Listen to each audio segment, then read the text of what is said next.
শুল্ক হার নিয়ে আলোচনা করতে এই মুহূর্তে ঢাকা বিশ্ববিদ্যালয় থেকে যোগ দিচ্ছেন অর্থনীতিবিদ শাহাদাত হোসেন। জনাব শাহাদাত হোসেন, আপনাকে স্বাগত জানাচ্ছি বিরতিহীন সংবাদ দুপুরে। শুরুতে যে বিষয়টি একটু জানতে চাই, তো শুল্ক তো 15% কমেছে, 20% নামানো হলো। এই বিষয়টিকে আপনি কিভাবে দেখছেন? করতে চাই এই সফলতার জন্য। একই সাথে বলি যে বাংলাদেশের যে প্রতিযোগী রাষ্ট্র ছিল সেই প্রতিযোগী রাষ্ট্রের সাথে যদি তুলনা করেন তাহলে দেখতে পাবেন ভিয়েতনামের আমরা সমান 20% এবং বাংলাদেশের জন্য 20%। আমাদের প্রতিযোগী রাষ্ট্র ভারতের সাথে আমাদের একটা সংখ্যা ছিল, বাংলাদেশের ব্যবসা যতটুকু কমবে সেটা ভারত নিয়ে নিতে পারে, সেই সংখ্যাটুকু কিন্তু এখন আর থাকলো না, বরং ভারত এখন সবচেয়ে বেশি প্রতিযোগিতার সম্মুখীন হচ্ছে, যে কারণে বাংলাদেশে ব্যবসা কমার, আরএমজির এক্সপোর্ট কমার যে প্রবণতাটা তৈরি হয়েছিল সেই জায়গাটা সংখ্যাটা কিন্তু অনেক দূর হয়েছে। এবং মনে রাখতে হবে যে ভারত কিন্তু কূটনীতি, বাণিজ্যিক কূটনীতি চালিয়ে যাচ্ছে, এর মধ্যে তারা যদি আবার এটাকে 15% করে তখন কিন্তু সেই সংখ্যাটা থেকে যায়। সেজন্যই আমি বলবো প্রাপ্তি ভালো, কিন্তু সেই প্রাপ্তিতে ভবিষ্যতেও যে সংখ্যা আছে সেটা বাংলাদেশের আমি বলবো সজাগ দৃষ্টি থাকতে হবে। শুল্ক নিয়ে তো সবচেয়ে বেশি উদ্বেগ ছিল পোশাক খাতে, সেক্ষেত্রে প্রত্যাশা কতটা পূরণ হলো আমাদের? যে দেখেন পোশাক খাতে বাংলাদেশের যে পরিমাণ রপ্তানি করা হতো, আর রপ্তানি যে কমবে না তার প্রথমত কারণ হচ্ছে কাপড়কে আমরা যে দ্রব্য হিসেবে বিবেচনা করি সেটা হচ্ছে কাইন্ড অফ নেসেসারি গুডস, প্রয়োজনীয় দ্রব্য। অতএব যুক্তরাষ্ট্রের বাজারে যতটুকু বাড়বে শুল্কের কারণে দাম, সেটা প্রভাব পড়বে না, কারণ যুক্তরাষ্ট্রের অর্থনীতি যেহেতু ভালো দিকে, অতএব ইনকাম প্রভাব যেটাকে বলি আয়ের কারণে আপনি এই জিনিসটা কিন্তু ভোগ কমাবেন না, এক। দ্বিতীয়ত হচ্ছে আপনি যখনই আয় বাড়বে তখন পোশাকের পিছনে কিন্তু যুক্তরাষ্ট্রের ব্যয় বাড়বে। অতএব বর্তমানে দাম বাড়া সত্ত্বেও সাময়িক যে অসুবিধা হবে বাংলাদেশের, এক্সপোর্ট সামান্য পরিমাণ কমতে পারে, কিন্তু প্রকৃতপক্ষে লং টার্মে বাংলাদেশ প্রতিযোগী রাষ্ট্রের তুলনার সাথে যদি তো বিবেচনা করেন তাহলে সেই ক্ষেত্রে বাংলাদেশ একটা ভালো বেনিফিট নিবে বলে আমি আশা করছি। এক্ষেত্রে একটু জানতে চাই যে এই সিদ্ধান্তের পরে বাংলাদেশ যুক্তরাষ্ট্র বাণিজ্য ঘাটতিতে কতটা ভারসাম্য আসতে পারে? দেখুন এটা কিন্তু আবার একটা ক্রিটিক্যাল প্রশ্ন। এই ক্রিটিক্যাল আমি বললাম এই কারণে, বাংলাদেশ যে প্রমিস করছে যে আমরা এই সমস্ত পণ্যগুলো আমদানি করবো, আপনারা জানেন ভোজ্য তেলের কথা বলছে, গমের কথা এবং জাহাজের, উড়োজাহাজের কথা, সো সবকিছু মিলে আপনি বোয়িং কেনার কথা যেটা বলা হচ্ছে, সেই সমস্ত জায়গায় আমরা কিন্তু কিছু জায়গায় দেখতে পাচ্ছি ট্রেড ডাইভার্সন হবে।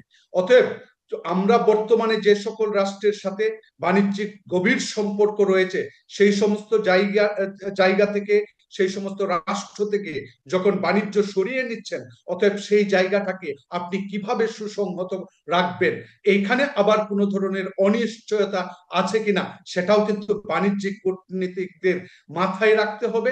এবং ভালো সম্পর্কটা যদি থাকে তাহলে সেই ক্ষেত্রে হয়তোবা যুক্তরাষ্ট্রের সাথে প্রমিজের কারণে আমাদের যুক্তরাষ্ট্রের যে ঘাটতি সেই ঘাটতির পরিমাণ হয়তো কিছুটা কমবে, কিন্তু সেটার জন্য যে লং টার্ম দীর্ঘমেয়াদী পরিকল্পনা দরকার সেটা কিন্তু এখনো স্পষ্ট হয়নি। এক্ষেত্রে বলা হচ্ছে যে আজকে যেমনটি বাণিজ্য উপদেষ্টা বলেছেন যে শুল্ক হার নিয়ে দুঃখিত, শুল্ক হার নিয়ে নিরাপত্তা উপদেষ্টা বলেছেন যে আমাদের সক্ষমতার সঙ্গে এটি সামঞ্জস্যপূর্ণ। আপনিও কি সেটি মনে করছেন?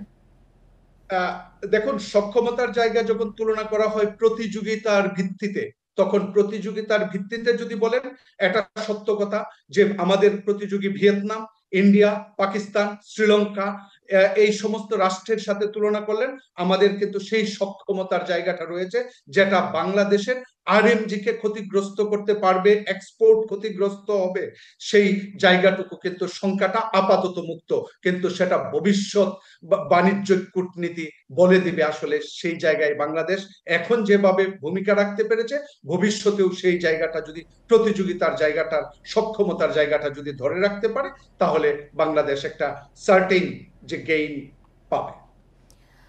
আরেকটু জানাবেন যে শুল্ক হারের বিষয়টি নিয়ে অনেকদিন ধরেই তো অনেক উদ্বেগ উৎকণ্ঠা ছিল আমাদের, সেক্ষেত্রে নতুন যে শুল্ক হার নির্ধারিত হলো এরপরে আপনাদের পরবর্তী পদক্ষেপ আসলে কি হবে? যে দেখুন যে বাংলাদেশের যদি এই সময়টুকুর কথা বিবেচনা করেন তাহলে স্পষ্ট বোঝা যাচ্ছে যে আমাদের প্রথম 3 মাসের জন্য যে সময় নির্ধারিত ছিল তার মধ্যে যে বাণিজ্যিক কূটনীতি যুক্তরাষ্ট্রের সাথে সেটা অতীব দুর্বল ছিল, কিন্তু পরবর্তীতে থার্ড স্টেজে যেটা সফল হয়েছে বলতে পারি। অতএব সেই জায়গায় যদি চিন্তা করেন, এখন কিন্তু অংশীজনদের কেউ ভালোভাবে অংশগ্রহণের সুযোগ দেওয়ার কারণেই কিন্তু সেই সফলতা এসেছে। অতএব এক্সক্লুশন করে রাষ্ট্র যেভাবে সিদ্ধান্ত নিচ্ছিল সেগুলা যে কার্যকর হয় না, সেই জায়গাটা থেকে শিক্ষণীয়। ভবিষ্যতে এই বাণিজ্যিক কূটনীতি কিন্তু ডাইনামিক্স, যে এটা স্থিতিশীল না, প্রতি বছর পরিবর্তন হতে পারে, প্রতি মাসে পরিবর্তন হতে পারে। অতএব সেই জায়গায় ইফেক্টিভ ডিসকাশনের জন্য যাদেরকে ইনক্লুড করার দরকার তাদেরকে যদি ইনক্লুড করি, আলোচনাটা চালায়, তাহলে কিন্তু তার সফলতা পাওয়ার সম্ভাবনাটা অনেক বেশি থাকে। শাহাদাত হোসেন, আমরা দেখেছি যে বাণিজ্য ঘাটতিতে ভারসাম্যের বিষয়টিও বারবার কিন্তু আমাদের আলোচনায় এসেছে। সেক্ষেত্রে নতুন যে সমীকরণ তৈরি হলো, তাতে কি এই বিষয়টির পুরোপুরি নিষ্পত্তি হলো? সন্তোষজনক হয়েছে এটি? দেখুন, বাণিজ্যিক ভারসাম্য, আমরা যে ট্রেড ব্যালেন্সটা যেটা বলি, বাণিজ্য ভারসাম্যের কথা, সেই ভারসাম্যটা 6 বিলিয়নের পার্থক্য। বিষয়টা হচ্ছে যুক্তরাষ্ট্রের যে মূল লক্ষ্য সেটা হচ্ছে সেই 6 বিলিয়নকে কমিয়ে আনা। এখন প্রশ্ন হচ্ছে, বাংলাদেশ যদি তুলনামূলক সুযোগ পায়, তাহলে সেই ক্ষেত্রে কিন্তু বাংলাদেশের এক্সপোর্ট বাড়ারও একটা সম্ভাবনা তৈরি হয়েছে।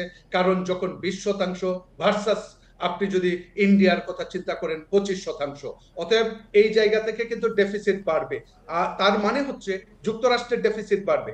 এখন যুক্তরাষ্ট্রের ডেফিসিট কমানোর জন্য সরকার যে পরিকল্পনা নিয়েছে, সেই ক্ষেত্রে আমার যে জায়গাটায় প্রশ্ন সেটা হচ্ছে, আপনি বলেছেন গম ইম্পোর্ট করবেন, আগের যে জায়গা থেকে ইম্পোর্ট করছেন এখন আপনি সরাবেন।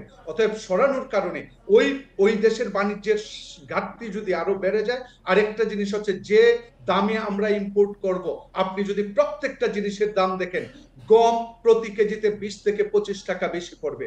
অতএব এই অতিরিক্ত টাকাটা কে দিবে? একইভাবে যদি এডিবল অয়েল আমরা একটু শিফট করতে পারি, সেই ক্ষেত্রেও খরচ বাড়বে। অতএব সমস্ত ইম্পোর্ট যুক্তরাষ্ট্রে যখন ডাইভার্ট করছেন, ইম্পোর্ট কস্ট বেড়ে যাচ্ছে। অতএব বাংলাদেশে একটা মূল্যস্ফীতির কিন্তু সংখ্যা থেকে যায়, এক। দ্বিতীয়ত হচ্ছে, সরকার তাহলে এই মূল্যস্ফীতিকে কমানোর জন্য সরকার সাবসিডাইজ করতে পারে, কিন্তু সরকারের আর্থিক সক্ষমতার জায়গাটা কিন্তু দুর্বল, যে কারণে সরকার প্রিন্ট করতে হতে পারে, অথবা আমি বলবো প্রাইভেট ইনভেস্টমেন্টকে ক্ষতিগ্রস্ত করে সরকার সাবসিডাইজ করতে পারে ব্যাংক থেকে লোন নিয়ে। যে কারণে এই সমস্ত সংখ্যাগুলা কিন্তু বাংলাদেশের অর্থনীতির জন্য রয়েছে।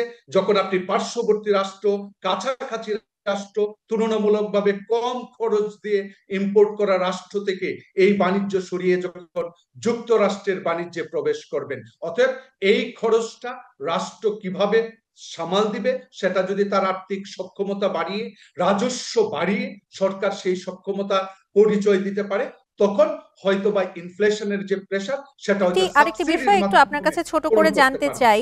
আমাদের যদি প্রতিযোগিতা মোকাবেলা করতে হয়, তাহলে বিভিন্ন শিল্পের উদ্যোক্তাদের পণ্য এবং বাজারে বৈচিত্র্য আনার কোনো বাজারে বৈচিত্র্য আনার ক্ষেত্রে নজর দিতে হবে কিনা? দেখুন, বাংলাদেশের বাণিজ্য, আপনি যদি এক্সপোর্টের কথা চিন্তা করেন, আরএমজিটাই যেহেতু 80%-এর উপরে আসে, অতএব সেই দিক থেকে যদি আমরা বিবেচনা করি, তাহলে আপনি দেখেন ভিয়েতনাম আমাদের অনেক পিছনে ছিল। সেই ভিয়েতনাম বিগত 10 বছরের যদি বাস্তব চিত্র আলোচনা করেন, তাহলে দেখবেন হোয়াই ভিয়েতনাম আজকে আমাদেরকে সুপারসিড করে ফেলছে, আমাদের উপরে চলে যাচ্ছে টার্গেট 2024-25 অর্থ বছরে। একটাই কারণ, তারা বিদেশি বিনিয়োগকে আকৃষ্ট করতে পেরেছে। অর্থাৎ ভ্যালু এডিশন, কাপড়, সব কাপড়ের ভ্যালু এডিশন একরকম না। তার মানে Vietnam high value addition clothes তৈরি করতে সক্ষম হচ্ছে।